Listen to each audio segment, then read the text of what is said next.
এখন তো রান্না হয় না কি চলতেছে দাঁড়াও কেন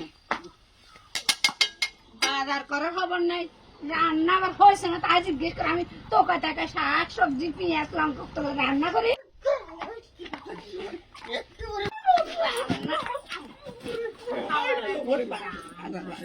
ও দাদা দাদা দাদা ম্যাডাম দাদা ম্যাডাম তোমার এত বড় নাতি বুতি আমার নাতি মুখে হাত তুলছে তোমার নাতি যে আমারে একটা বড় গদাটা দিয়ে মারছে আমি যে বাঁচতাম এটা দিয়ে মারলে হ্যাঁ বুড়া নাতিরে মারলো এটা চোখে দেখলা হ্যাঁ আমারে তো মারবার আইলো তখন তো বাইরে এলে না ঘর থেকে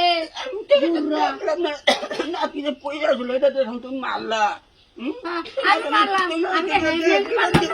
তোমার নাতি হাত তুলে বুড়া কোন থেকে গেছে বুঝতে না হ্যাঁ আরে আমার নাতি নাতি মারে তখন বাইরে না ঘর থেকে নাতি মারে তখন বাইরে